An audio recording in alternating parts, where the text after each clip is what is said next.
If your doctor told you to take your blood pressure medication in the morning because that's how it's always been done, and you're over 70, you need to hear this. That routine could be putting you at higher risk for stroke, falls, kidney damage, and even emergency hospitalization.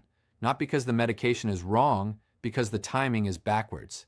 A major study published in the European Heart Journal followed more than 19,000 adults over several years. What they found shocked a lot of physicians. Taking certain blood pressure medications at night instead of morning dramatically reduced heart attacks, strokes, and cardiovascular deaths. Now, before you panic and throw your pills across the room, hear me carefully. This is not about stopping medications. It's about understanding how your body changes after 60. After 30 years in emergency medicine, treating more than 10,000 seniors, I keep seeing the same pattern. Intelligent people taking the correct prescription at the wrong time. And here's why nobody told you. Not secrecy, not incompetence. Medicine is built around averages. But after age 70, your body no longer behaves like the average 40-year-old used in many medication studies. Tonight, I'm going to explain what changes after 60, which medications are most commonly taken backwards, and how to discuss safer timing with your doctor before a preventable emergency happens.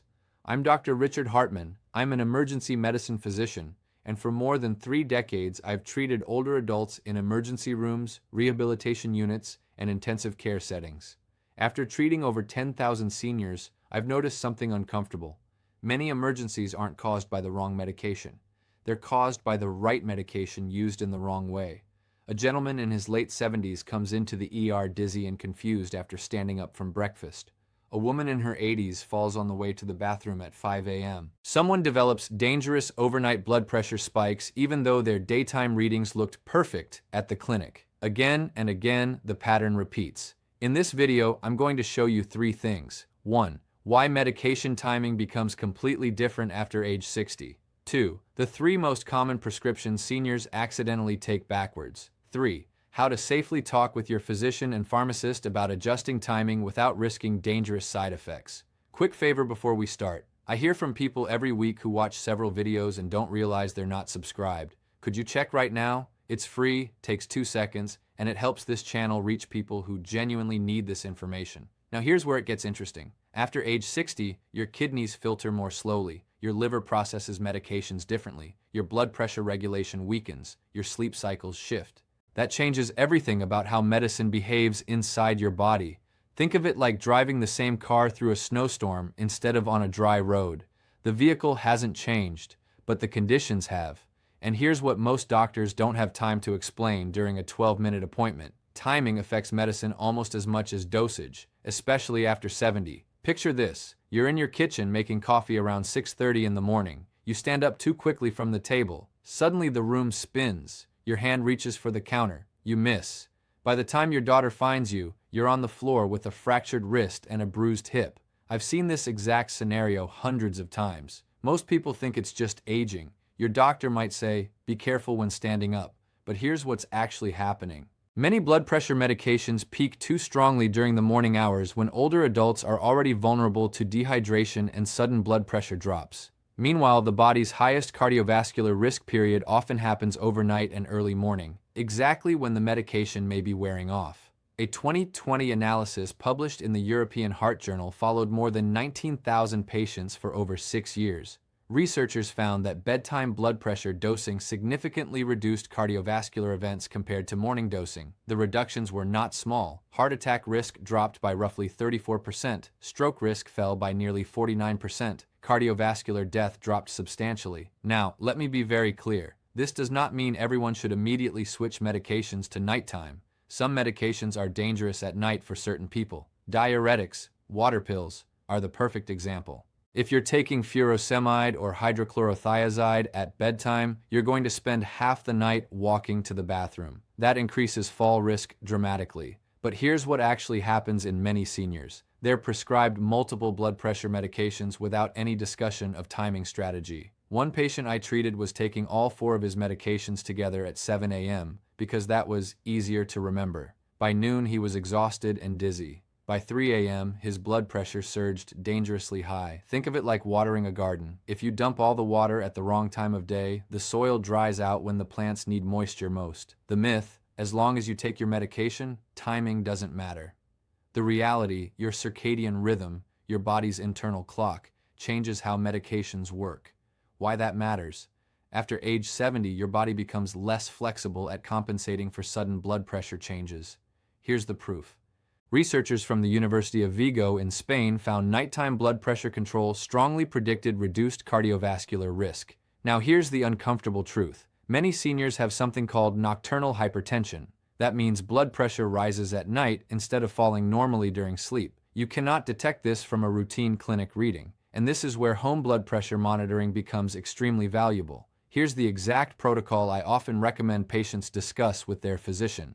Step 1. Keep a 7-day blood pressure log with morning and evening readings. Step 2. Ask whether any medications are designed for nighttime protection. Step 3. Never change timing suddenly without medical guidance, especially if you have kidney disease, diabetes, or heart failure. If you also experience fainting, chest pressure, severe dizziness, or falls, this becomes urgent. Those symptoms are not just old age. Here's what the guidelines don't always mention. The goal after 70 isn't aggressive blood pressure lowering at all costs. The goal is stability. Let me tell you something most doctors don't explain. The sleeping pill you took at 10 p.m. may still be affecting your brain at 10 a.m. the next morning, especially after age 65. Picture this. You're backing the car out of the driveway. Everything feels slightly slow. Your reactions lag by half a second. You blame fatigue, but your medication is still active. After 60, liver metabolism slows, kidney clearance slows, body fat percentage changes. This means sedative medications stay in the system longer. Think of it like pouring syrup through a funnel instead of water. Everything moves more slowly. A study published in JAMA Internal Medicine examined older adults using common sleep medications. Researchers found significantly increased risks of falls, confusion, memory problems, and motor vehicle accidents. Another large study published in BMJ tracked over 34,000 older adults and found higher fracture risks among those taking sedative sleep medications. And here's the ER pattern I've seen repeatedly. Many seniors take sleeping pills too late at night, midnight, 1 a.m., sometimes even 2 a.m. Then they wake at 6 a.m. to take blood pressure medication or drive somewhere while still partially sedated. That's a dangerous combination. Now here's where it gets interesting. The problem often isn't the medication itself. It's the mismatch between the drug's duration and the aging brain.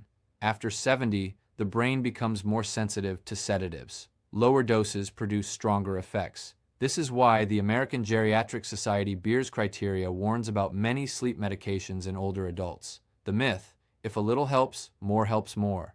The reality, small dose increases can dramatically impair balance and memory after 65.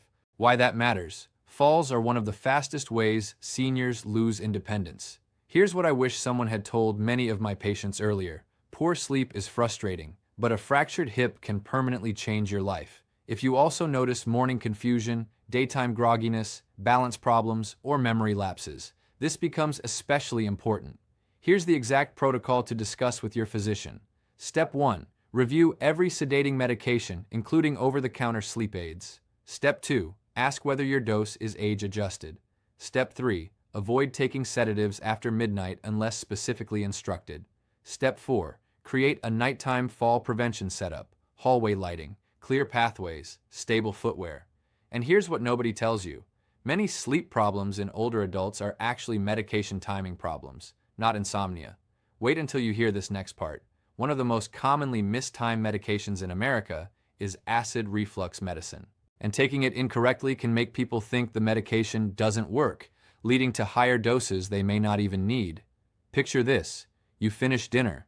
Heartburn starts climbing into your chest. You reach for your prescription acid blocker and swallow it after symptoms begin. But here's the problem. Many reflux medications work best before acid production ramps up, not after. Proton pump inhibitors, medications like omeprazole and pantoprazole, block acid pumps in the stomach. But they need timing coordination. Think of it like locking a factory before workers arrive. If you show up after production has already started, the timing is off. A study published in the American Journal of Gastroenterology found that properly timed proton pump inhibitor use significantly improved symptom control.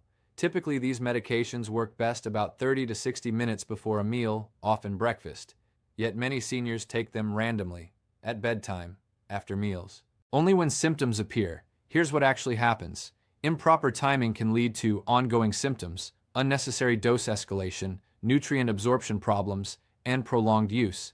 And prolonged acid suppression has consequences. Research published in JAMA has associated long-term proton pump inhibitor use with increased risks of kidney disease, certain infections, and nutrient deficiencies in some patients. Again, this does not mean these medications are bad. Many people genuinely need them, but timing matters.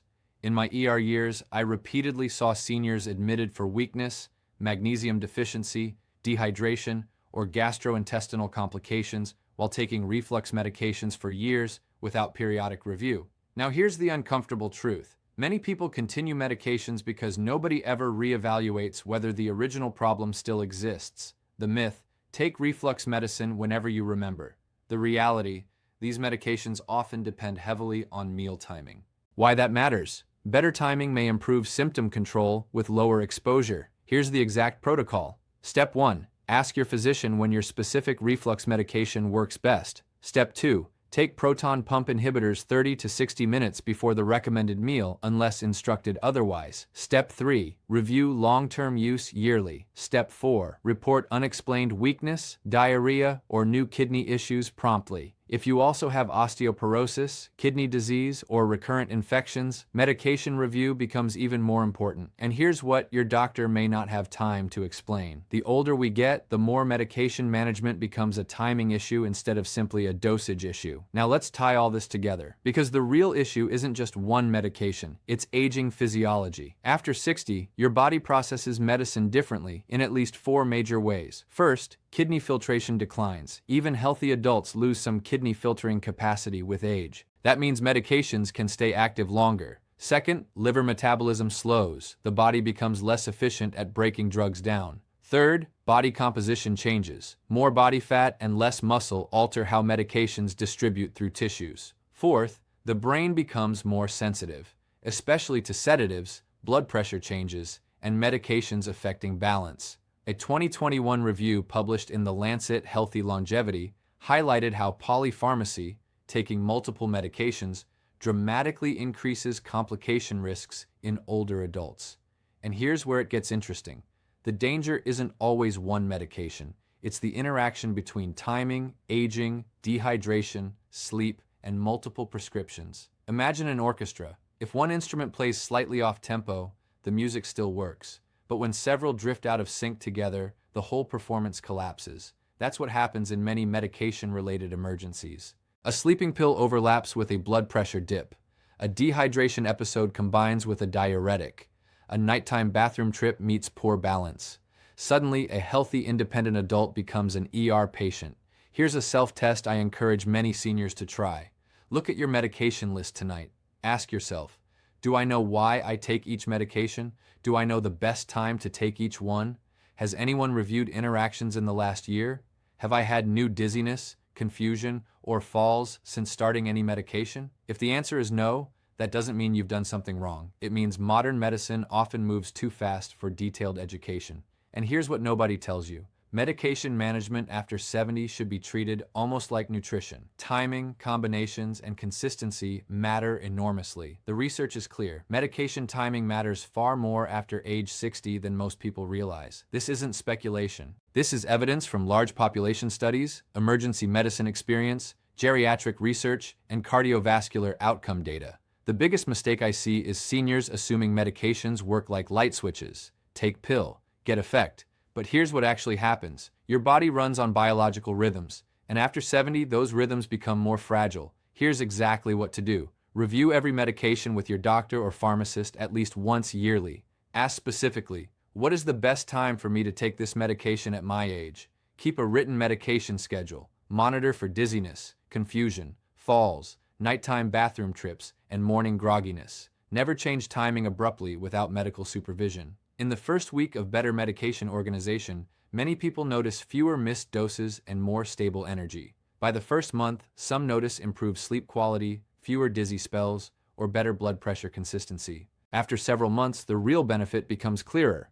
Lower fall risk, more stability, more independence. Important safety reminder. Some medications absolutely must remain on specific schedules. Others interact dangerously with food, alcohol, kidney disease, or diabetes. Always consult your physician or pharmacist before making medication changes. If you have heart failure, advanced kidney disease, Parkinson's disease, or recurrent fainting episodes, individualized guidance is essential. Now here's the part I want you to remember most. The patients I've seen stay healthy and independent into their 80s and 90s weren't genetically superior. They weren't lucky, they paid attention, they asked questions, they treated medication management seriously instead of automatically. That's the difference. And here's the subtle problem with modern healthcare. Nobody in a rushed clinic appointment has time to explain all this in detail. The system is designed around speed, but your health after 70 depends on understanding, not rushing. This video is for educational purposes only. It's not medical advice for your specific situation. Always consult your physician before making changes to medications, timing schedules, or health routines. If this type of evidence-based analysis is useful to you, please subscribe and like the video. In the next episode, I'm covering the 5 most dangerous medication combinations seniors take every day without realizing the risks, including one combination linked to thousands of preventable falls each year, and I'd like to hear from you. Comment below with this simple question. Have you ever been told exactly why you should take a medication at a specific time? I read every comment, and your questions shape what I research next. Stay safe, stay informed, and I'll see you in the next video.